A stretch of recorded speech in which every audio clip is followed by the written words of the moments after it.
E no próximo final de semana acontece o Exame Nacional do Ensino Médio. E nós vamos conversar com os professores do Fóton Vestibulares, Alexandre Flores e Lauro Rafael Lima, para saber algumas dicas para você mandar bem na prova. Muito boa tarde, professores. Boa tarde, boa tarde. Bom, para começar então essa conversa, eu gostaria que vocês falassem para os alunos como ir para a prova, como evitar a ansiedade e o nervosismo, que provavelmente é um dos maiores problemas para o estudante que se prepara para ingressar no curso superior.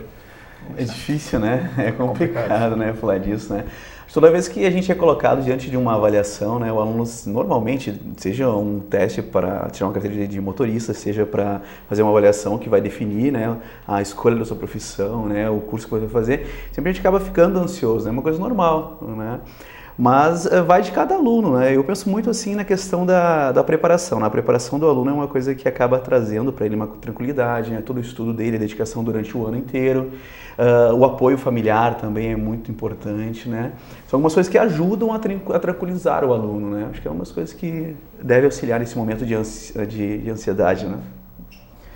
Na verdade, o grande problema dos alunos assim com a prova do Enem é entender por que o Enem é uma prova diferente dos vestibulares, né? Então a gente sempre comenta assim, será que cai conteúdo no Enem? Será que é só interpretação? Ficam nessa dúvida. E sempre o que deixa eles mais tranquilos é quando a gente explica em aula assim, né? A maioria dos vestibulares pergunta o quê? O que é a força centrípeta? O que foi o barroco? O que é isso? O que é aquilo?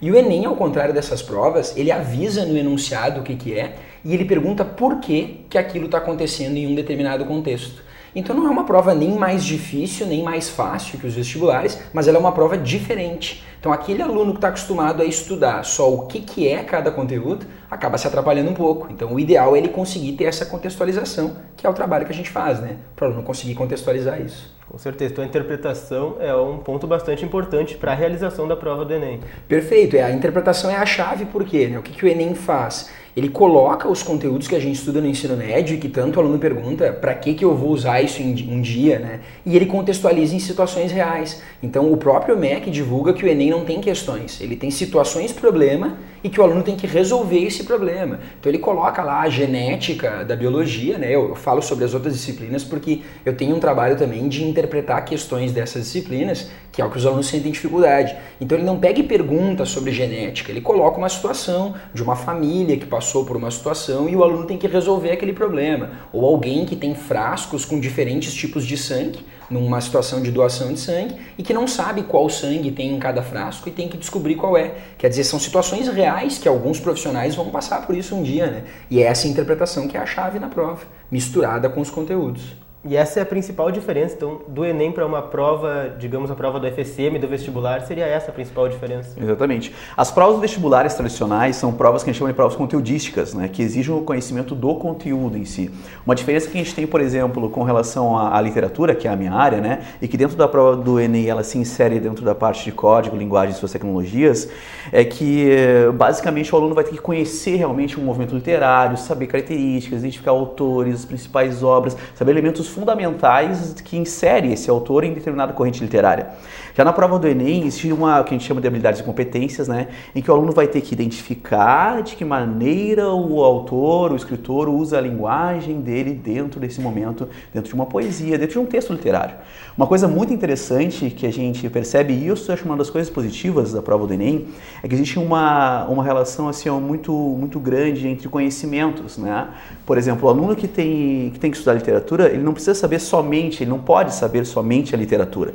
Ele também tem que ter o conhecimento, por exemplo, de artes plásticas e relacionar uma coisa com outra. Ele tem que olhar uma tela, por exemplo, de Portinari e conseguir fazer uma relação, por exemplo, com a Carta de Privado de Caminha, que foi uma questão recentemente que apareceu. Então, essas relações entre artes plásticas e arte literária é uma coisa muito legal que aparece na prova do Enem. Então, envolve muito também o senso crítico do aluno de saber entender essas situações todas. Claro. Outra crítica que se faz, que os alunos fazem quando saem da prova é que é uma prova cansativa.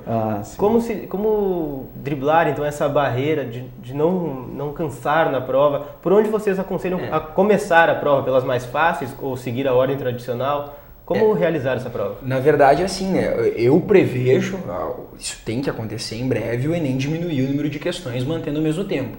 Então eu brinco com os alunos em aula que quando eles vão ser aprovados na prova e estiverem lá no 5º semestre de faculdade, eles vão ver a notícia. Aí tu vai estar dando a notícia aqui na TV de Santa Maria que o Enem diminuiu o número de questões. Porque é realmente absurdo, os alunos têm 90 questões para serem resolvidas em 4 horas e meia. Se você não levar em consideração o tempo de passar para o gabarito, tem só 3 minutos para resolver cada questão. Então eu comento até com os meus colegas no cursinho, né? Quando eu vejo que eles estão resolvendo lá, o professor de matemática está resolvendo um plantão, uma questão. Ele termina de resolver a questão e eu pergunto, tá, e como é que faz essa questão em 3 minutos agora? Porque esse é realmente o grande problema, né? Então a gente sempre aconselha assim, o Enem faz uma divisão de questões que são fáceis, médias e difíceis. O aluno não tem acesso à dificuldade da questão, ele tem que descobrir na hora se ela é fácil, média ou difícil. Então a melhor estratégia que tem é, encontrou uma questão muito complicada, ou que vê que vai demandar muito tempo para ser resolvida, pular. Você pula essa questão por quê? Se conseguir numa primeira leitura da prova, resolver aquelas questões que são consideradas fáceis porque são mais diretas. Tem questão que o aluno resolve em 30 segundos. Lê o texto, lê o enunciado e resolve. Conseguir pular essas questões e deixar no final para resolver as mais difíceis é a melhor estratégia. Porque o Enem faz um balanceamento, que é o sistema TRI, não convém aqui, até não há tempo para explicar, porque é um sistema bem complexo, mas ele faz uma avaliação que, se o aluno acerta muitas questões difíceis na prova, mas erra questões fáceis, ele não tem o que eles chamam de desempenho coerente. Eles avaliam a coerência do desempenho do aluno. Se numa questão difícil você não acertar ela, mas você marcar uma alternativa que a gente chama de plausível, de coerente, de próxima à resposta correta, você é beneficiado por isso. Saíram reportagens que alunos com o mesmo número de acertos numa disciplina, matemática, por exemplo, de 45 acertos com 17 todos, há divergência de até 400 pontos na nota desse aluno.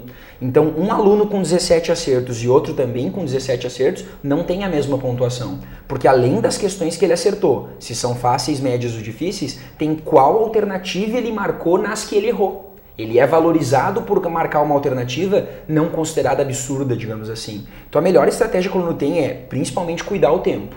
Entender que ele tem que fazer uma boa prova, tem que, mas dentro do tempo que ele tem. E aí conseguir pular questões que ele considere muito complexas para, se houver tempo no final, voltar e realizar essas questões. Se não, na pior hipótese possível de ter que chutar uma questão, que ele não faça o que a maioria faz, que é chutar as 10 últimas. Não deu tempo de fazer as 10 últimas, chutei. Bom, aí você vai estar detonando com a sua prova, porque a sua nota vai ficar totalmente incoerente. Então, se tiver que chutar, vamos pensar na pior hipótese possível, tem que chutar 10 questões, que sejam 10 questões que ele já diagnosticou como difíceis, e não as 10 últimas da prova. Essa é a principal estratégia. E no domingo, que ainda além disso tudo tem a prova de redação, como é que fica daí? Aí fica difícil, né? Fica complicado, né? Porque envolve a parte de matemática, né? Também, que é um conteúdo assim que a gente sabe que os alunos se dedicam, né? Muitos alunos têm dificuldade, né? É complicado dizer, né? Onde é que o aluno tem dificuldade, se é mais na matemática, se é na parte de linguagem, enfim. Mas a gente percebe que muitos alunos se queixam, né? Desse problema. E aí é na prova de português, né? Na prova de redação que vai ser avaliado realmente o seu conhecimento, né? Se você vai ter realmente essa habilidade de escrever, de se manifestar, de opinar, né? De criar alguma situação em que resolva aquele problema que foi apresentado para você, né? E tentar pensar em toda a matemática ainda, né? Então eu digo que a prova que envolve a matemática e a prova de redação é a mais complexa, eu acho. A mais devido à relação da demanda do tempo, né? Que eu penso. Porque você tem que pensar em argumentos que você vai utilizar, você tem que escrever uma redação, você tem que ter um cuidado com o uso correto da gramática ali para construir o teu texto, né? Isso dificulta bem mais. E a correção da redação no Enem tem alguma diferença dos vestibulares tradicionais? Na verdade, esse ano, assim, as informações que a gente tem até de banca de correção, do pessoal que organiza a prova, é que ela está a cada ano que passa, mais rigorosa. Até pelos problemas que houve em alguns momentos de problemas de correção, notas incoerentes, ela está tentando ser cada vez mais rigorosa, né? Então a gente tem essa informação. Mas a grande diferença da prova de redação do Enem em relação aos demais vestibulares é o mesmo texto, é um texto dissertativo, só que você tem que estar ciente que você tem que se preocupar mais com a clareza do seu texto, com a exposição dos seus argumentos, do que propriamente se você não pecou em absolutamente nada de gramática, né? Claro que eles vão descontar erros gramaticais, mas eles vão descontar se esses erros forem realmente erros pertinentes de gramática, que prejudiquem o sentido. Porque a gente for pegar hoje, né, Textos que não tenham nenhum erro de gramática, é bem complicado isso acontecer, né? Não tem nenhum erro de pontuação, tem que passar por uma correção muito minuciosa para não haver nenhum erro. Quando a gente vai escrever textos mesmo, a gente que é da área, acaba dando para o outro dar uma lida, porque às vezes passa despercebido algum erro, né? Concordância, também tem muitas coisas. Exato. Então o grande foco do aluno tem que ser no conteúdo, nos argumentos que ele vai utilizar. A dica que eu dou para não perder tempo é, geralmente o aluno pensa em uns 10 argumentos e aí quer selecionar os 2 melhores para colocar no texto. Não dá tempo. Pensou em 2 argumentos, escreve sobre esses 2 argumentos. Porque, claro, o aluno está naquela situação em que ele quer ser aprovado. Então ele quer escrever o melhor texto da vida dele. Aquele é o texto da vida dele que vai aprovar. Só que aí acaba demorando 2 horas para fazer uma redação e atrapalha todo o restante da prova. Então, leu a proposta de redação, pensou em 2 argumentos coerentes, escreve sobre esses 2 argumentos. Mesmo que depois você chegue em casa e, eu podia ter escrito sobre tal coisa, mas aí a questão do tempo ela é fundamental. É a principal tecla que a gente bate. Então pensou em 2 argumentos, escreve sobre eles, que é o suficiente. E para a prova de domingo de linguagens, vocês que são da área, o que vocês arriscariam que o aluno deve ficar mais ligado, deve dar aquela conferida de última hora para não errar na hora da prova? Complicado, né? Dizer assim, né? Eu acho que eu posso falar com relação à literatura, né? Mas o Lauro fala com relação a... foi o que eu falei anteriormente, né? Sempre tentar lembrar dessa possibilidade de relacionar com outras coisas, né? Seja com um artigo, por exemplo, seja com uma música, seja, por exemplo, a relação entre os próprios textos, né? De diferentes autores e também com as outras artes, seja a escultura, seja a pintura, né? Sempre fazendo essas relações, né? Uma atenção, né? Lembrar que a arte literária em si, a literatura, ela usa de uma linguagem mais subjetiva, né? Uma linguagem artística, né? E tem que pensar que tudo isso tem que ser levado em conta na hora de interpretação de uma poesia, por exemplo, né? Eu acho que seria interessante uma atenção com relação a essa parte interpretativa, né? Com certeza. E o Lauro, falando do português? Na prova de português, a grande dica que eu daria é assim, gêneros textuais. Tá? Gêneros textuais é um ponto fundamental da prova, porque as questões, elas são meramente interpretativas, o aluno acha que por serem interpretativas não tem como estudar isso, mas tem. O que são esses gêneros textuais que ele tem que cuidar? Quando eles falarem que o texto é uma notícia, você tem que pensar assim na hora da prova. Para que serve uma notícia? Qualquer notícia. Qual é a intenção de quem escreve uma notícia? Informar alguma coisa. Então aquela notícia que está lá está informando alguma coisa. Quando é que alguém escreve uma charge? As charges que você vê diariamente no jornal servem para quê? Para criticar alguma coisa que está acontecendo. Então aquela charge está criticando alguma coisa. Texto publicitário, que é muito comum, é uma campanha publicitária. Qual é a função de toda campanha publicitária? Estimular a participação da população. Então essas palavras-chave que caracterizam cada gênero textual são fundamentais na prova e vale a pena se ligar. Toda a prova é baseada nesses gêneros textuais. Os outros conteúdos que vêm junto na prova de português são baseados nisso. Acho que essa é a grande revisão que tem que ser feita. Tá certo. E o Lauro tá com um canal no YouTube com dicas para o Enem. O Enem Te Preocupa? Como é que é esse canal? Perfeito. Quem quiser, né, agora nos últimos dias acessar aí, é só procurar no YouTube por Enem Te Preocupa, né? É o nome do canal, que a gente tem alguns vídeos, eu e o professor Vavá, que também é professor do Fóton, professor de matemática. A gente tem aí cerca de 12 vídeos cada um, com conteúdos que a gente julga bastante pertinentes para a prova do Enem. Então são vídeos curtos, de duração de no máximo 3 minutos cada um. Você entra lá e vê as principais dicas de como esses conteúdos podem cair na prova. Justamente a nossa ideia do canal não era ensinar o conteúdo, porque em 3 minutos ninguém ensina conteúdo. A nossa ideia é pegar esses conteúdos que o aluno já estudou e como eles podem cair na prova. Então a gente cria situações reais. E além desses vídeos tem algumas outras coisas para descontrair, né? Tem um vídeo com o canto trigonometriense do professor Vavá para decorar os valores de seno e cosseno. A gente fez uma brincadeira com o vestibulando de cada signo também, como é que se comporta, fica nervoso na hora da prova. E ontem a gente postou o último vídeo do canal, que é com aqueles lembretes para antes, durante e depois da prova. O que tem que levar? Caneta preta, documento com foto. O que não pode levar? Boné, por exemplo. O pessoal às vezes não sabe que não pode fazer a prova de boné. Eles não deixam. A garrafa d'água não pode ter o rótulo, tem que tirar o rótulo na hora. Então, esses pequenos detalhes que passam despercebidos, tem lá no canal para verificar também. Pode olhar, Nem Te Preocupa no YouTube. Tá certo, então fica a dica aí para conferir de última hora, então, dá essa revisadinha no canal até para descontrair um pouco, estudar de uma forma diferente, né, Lauro? Perfeito. Então, Alexandre e Lauro, se vocês pudessem dar um último recado para cada aluno de vocês antes de ir para a prova, o que vocês diriam agora? Eu penso, a gente tenta, claro, tranquilizá-los, né? Eu sei que isso é difícil, né? Os alunos falam assim, Alexandre, o que fazer agora? É não sair da rotina. Isso é uma coisa importante, né? Porque às vezes o aluno pensa assim, agora eu vou tomar aquele café da manhã, né? Geralmente a avó gosta muito de fazer isso, né? Fazer o cafezão lá para preparar para ter a energia para fazer a prova. Não saiam da rotina, tá? Sigam a vida normal de vocês, né?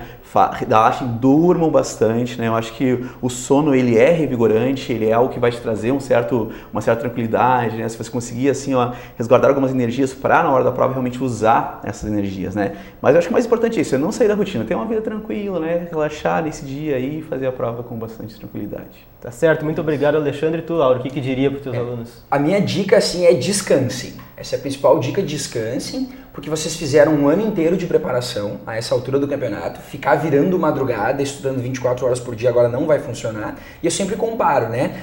Atletas de alto nível de competição, quando vão fazer uma corrida, nos dias anteriores eles descansam para estar prontos para fazer a prova. Jogadores de futebol, quando tem uma partida importante, entram em concentração e descansam. Nenhum jogador de futebol fica treinando na manhã anterior a um jogo que tem de noite. Então eu digo lá, né? Imagina que o seu time, Grêmio, Inter, ou o time que você torce, vai jogar a final da Libertadores. Faz tempo, né? Mas vai jogar a final da Libertadores. Você vai querer que o seu jogador fique cansado, vá pra balada uma noite antes e tá cansado na hora do jogo, ou que ele fique treinando a manhã inteira e não consiga se desenvolver bem em campo. Você ia ficar brabo com ele. Então, da mesma forma, a gente vai ficar brabo com você se você ficar estudando 24 horas por dia antes da prova. Agora é o momento de descansar, ver um filme, pode ir lá procurar os vídeos na internet, mas pouca coisa, não fica vendo aula muito desgastante. Descansar, porque é uma prova bastante extensa e cansativa. Não adianta aquele corridão desesperado, então, querendo revisar todo o conteúdo. Essa altura do campeonato chega de estudo. Agora é hora de descansar e se preparar para a prova. Tá certo. Muito obrigado, então, aos professores Alexandre Flores, Lauro Rafael Lima, do Fóton Vestibulares.